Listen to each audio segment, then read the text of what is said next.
Hey, Hey, how are you doing? How are you I'm good. doing? How are you? I'm all right. I'm all right. I'm just, I'm slightly over it this week, to be honest. Slightly over I it. know. Apparently, when they look at all the research and things that they've done with submariners and astronauts, it's week 5, 6 that everybody starts going like, "Oh my God, I need to get out."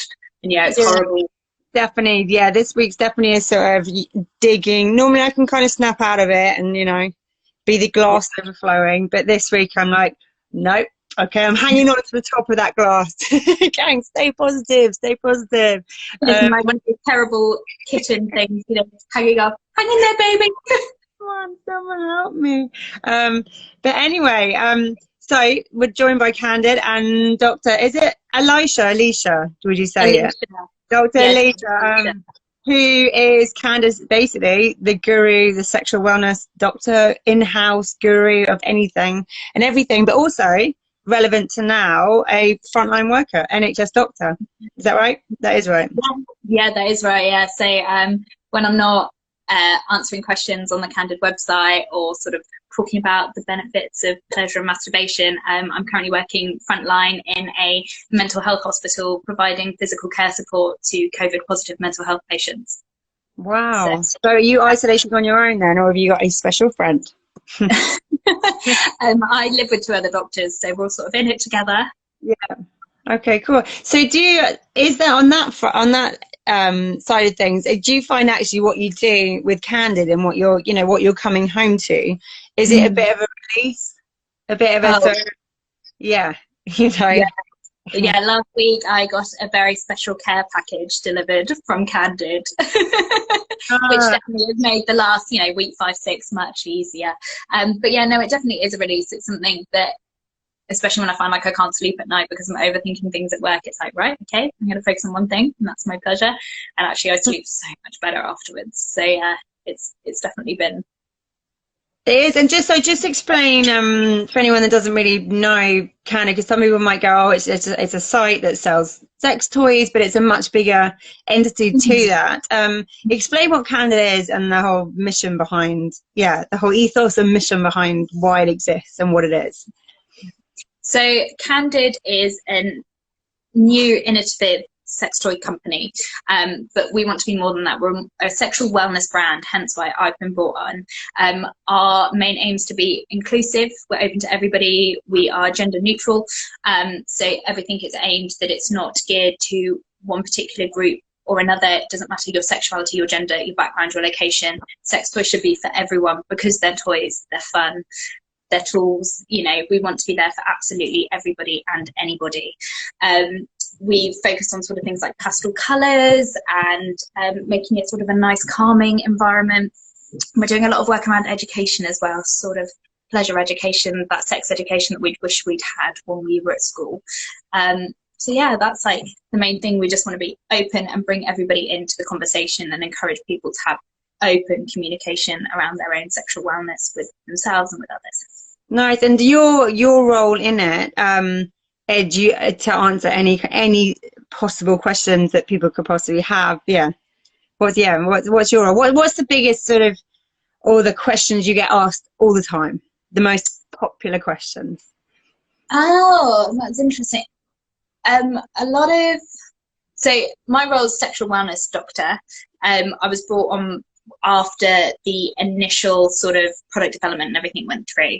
And so my initial role was to help with that sort of opening up communication between people. They can come to me and ask questions. I'll answer them. I do quite a lot of sort of media work and things for them as well along those lines. And we're also in the process of making Candid Conversations, which is an online video series, which obviously got slightly put on hold with COVID kickoff, but we're hoping to restart that as well. And I've just launched my own Instagram page, which is dr.elisha, which anybody can sort of DM me questions. And then there's also an anonymous bit on the website. In terms of most common questions I get asked, they can be very specific to people, sort of asking, I really struggle to orgasm, or I can only orgasm in this particular way. why do you think that is? Or how can you help me? Which toy would be good for that? I get a lot of that. Which toy would be good for that?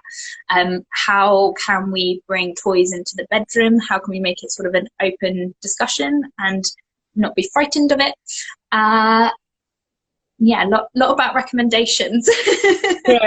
So what is if someone's sort of coming into the world of toys, or like, especially in isolation at the moment, there's a lot of people on their own, and that's pretty much the only option they've got when it comes to sex. And what advice would you give about sort of, it's a minefield of toys out there. You go, you Google sex toys, you go into any kind of site, and it's like, you look at all these weird and wonderful shapes and things sticking out and different speeds, and you're like, yeah, where to go? And I think that was one of our aims as Candid as well, is to try and take away some of that, like, oh my God, there are all these things, and where do I start? We wanted to sort of make it really approachable. I always tell people when they come to me with this is, you need to think about, what do you want the toy to do? The best place to start. Where do you want to stimulate? What brings you the most pleasure? And is this a toy just for you, or is it a toy that you're going to share with somebody? And once you've sort of established those things, then you kind of know which areas you want to explore in. I'm a big fan of starting small and growing bigger, just because you get a lot of stories of people being like, I bought this and it was really big, and it was really scary, and it was really overwhelming. And that's the worst thing, because then people get frightened and run away, and actually this is an amazing world where loads of people can come in and join in. So actually, like, if you start small and build up bigger, then that's normally quite a good way to go. Also kind of thinking about the kind of sensation that you want to achieve, based on the different aspects of sex you enjoy.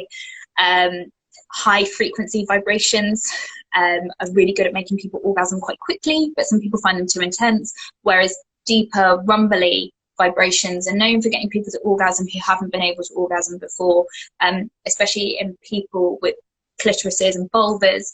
Those rumbly vibrations can work their way deep down into the pelvis and allow sexual stimulation and orgasm in people who've never been able to achieve it before.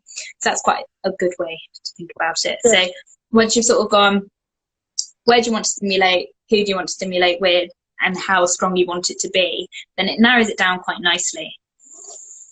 So, and then, would you say it's important, and you mentioned sex ed at the beginning, and I'm very passionate about sex ed. Basically, it just needs to be flipped on its head, and like so much more from grassroots, and a big part of that is masturbation and pleasure, and knowing, not just going, that's a clitoris, well, I don't think sex ed really a lot of the time shows a clitoris. It's like, it might have a token 1 minute during it, but that before you get into the toy bit is to really explore yourself and find the bits and speeds and with your partner. Do you think that, how important is that a big part of doing that, and especially now in isolation, of just have a really good fiddle?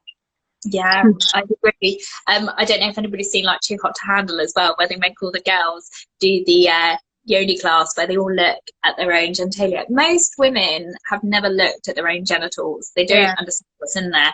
And I mean, as a med student, the amount of male and female medical students who try to put a catheter in a clitoris, it's like, no, that's you're in the wrong place. It's shocking. Step away. Yeah. Oh my God. You'd think you'd know better than that. I think it's really important, to get to know your own body, and because unless you know what brings you pleasure, how can you share pleasure with anybody else? And the first step of that is understanding your own anatomy. And it's so good. It's one thing looking at a textbook or porn, but that shows really one standard of genitalia. That's the thing. They're all different. It's different, and we don't have this.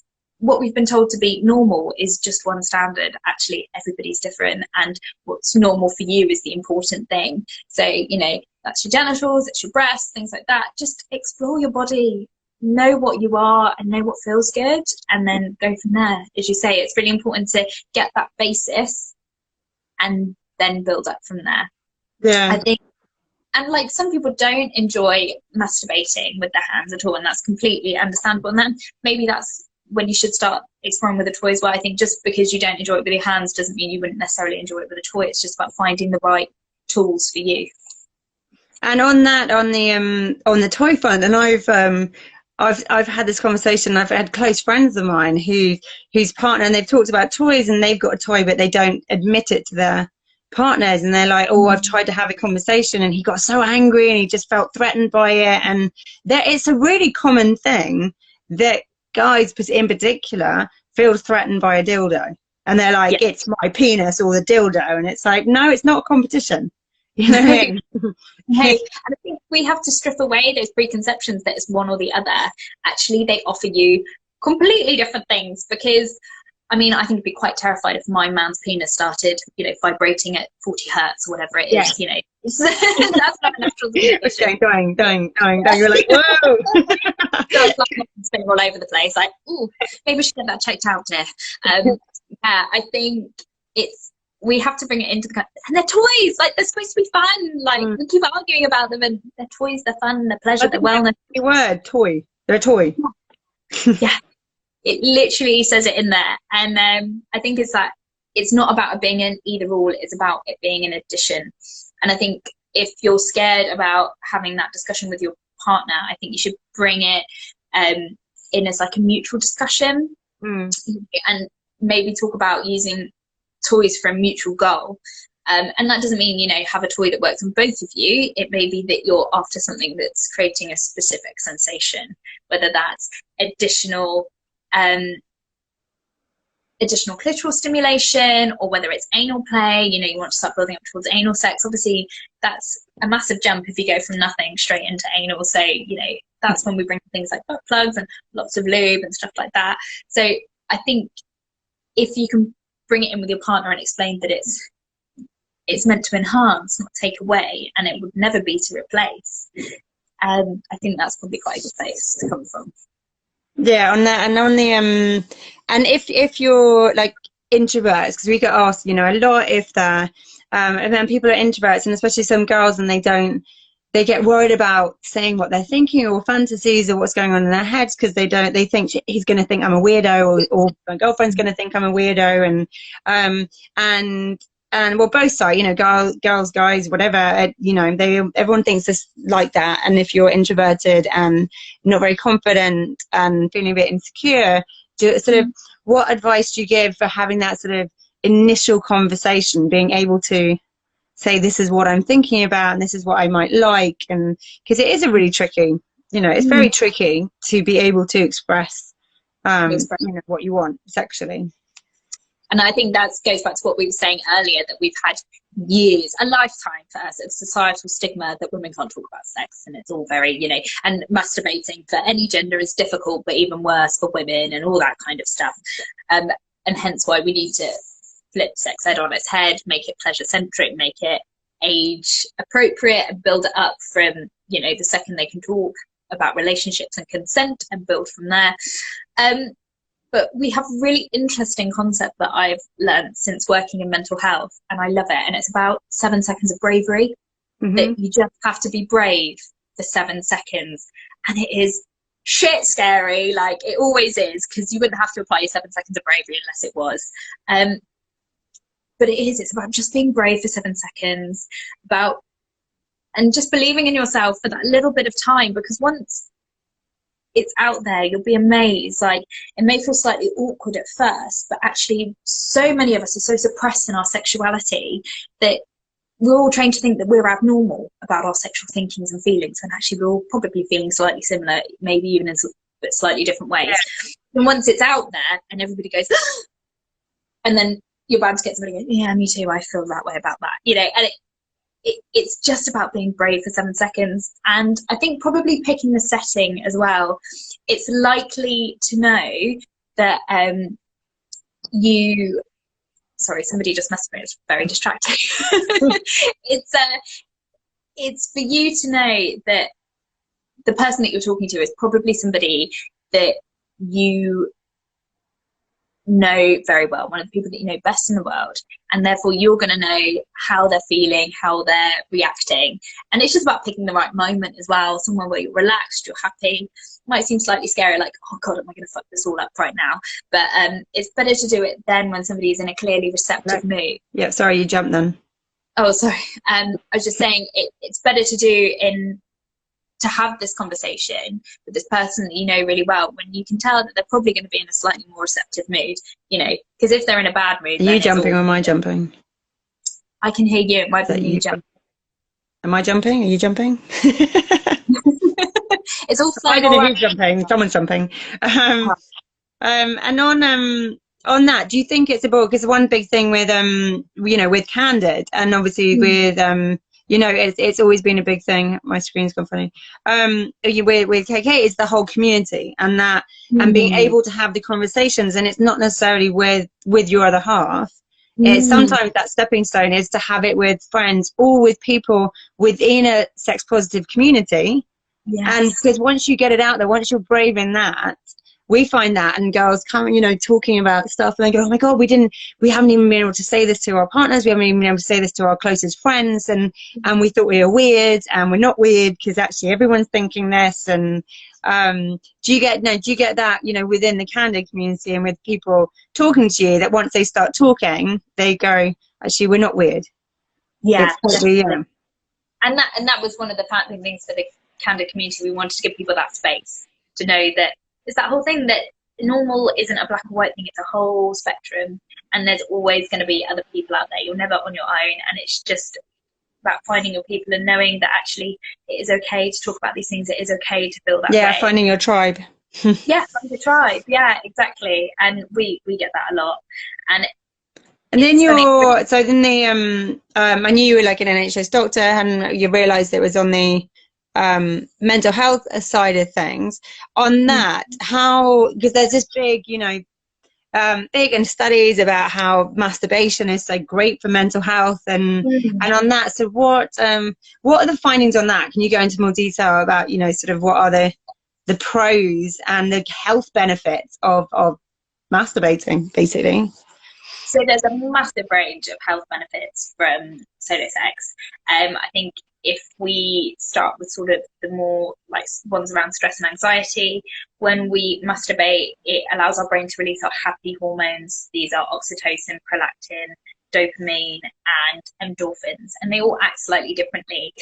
Some of them directly block the actions of our stress hormone, which is cortisol. So once that's blocked, actually you feel much more relaxed. Cortisol makes us feel fight or flight.